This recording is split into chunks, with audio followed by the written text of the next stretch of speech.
guys, it's Chelsea and I'm back with another video. In today's video, I wanted to talk with you all about how God is helping me overcome over-explaining. So when someone asks me like a yes or no question, I will say yes or no, and then I'll spend like 5 minutes explaining why my decision is a yes or no. So when God revealed to me that I've been doing that, I started to find out, where does that come from? Why do I do that? And how can I stop doing that? So I wanted to share what I've learned with you all. So let's just hop right into the video. So over-explaining is more than just explaining every detail. It can also look like apologizing for saying no, trying to convince others that you're not selfish, adding unnecessary details.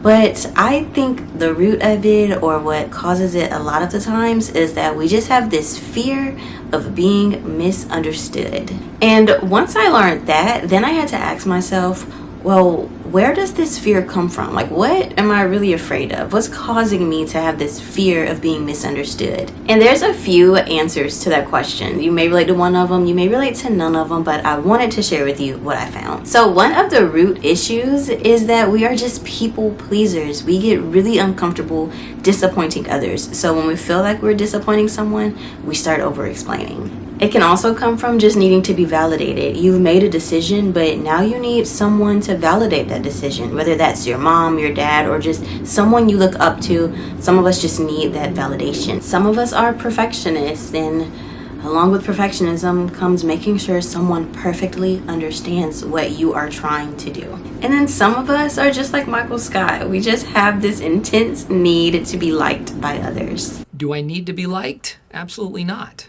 I like to be liked. I enjoy being liked. I have to be liked. But it's not like this compulsive need to be liked, like my need to be praised.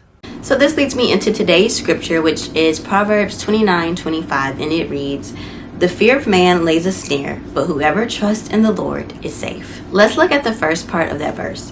The fear of a man lays a snare. So a snare is a trap. So what that verse is saying is that worrying about what other people think is a trap. And in my opinion, the biggest trap it sets is making you believe that this will bring you peace. Sometimes we explain ourselves because we think if someone fully understands our decision or our reasoning behind our decisions, it will bring us peace. But that's just not the case, because we can never control someone else's perception of us, no matter how much explaining we do. And on top of that, the more you explain, the more exhausted you become. It just drains your energy and it creates this unnecessary pressure. And for me, I was becoming more and more frustrated because I would spend this time explaining and people would just tune out anyways. And now I'm mad that you haven't heard anything I said. So that showed me that I really need to release over-explaining. And I can do that by holding on to the second part of that verse, which is the promise. Whoever trusts in the Lord is safe. So for me, that means that I can hand my reputation over to God. I can trust God with my reputation, because that's what we're concerned about anyways, right? We want to be perceived a certain way. We want to have a good reputation. We want to have a good image. We want people to know our true character, but we can't force them to see it our way. We have to trust God with it. So here are some things that I've been doing to help myself cut back and ultimately cut out the over-explaining. So number one is I've tried to stop and take a moment before explaining and ask myself, okay, is this explanation necessary for the conversation, or am I giving it to try to control the narrative?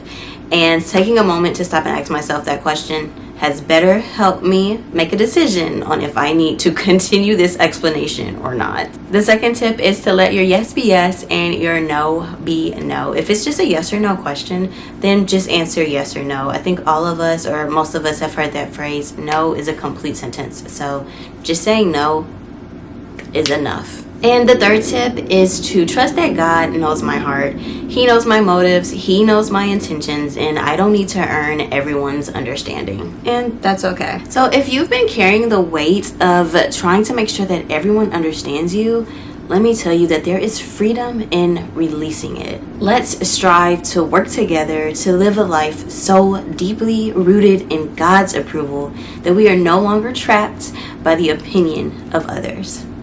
Thank you all so much for watching this video. I pray that it helps. Don't forget to like, comment, and subscribe. And most importantly, don't forget to pass it along to anyone that you think may need it.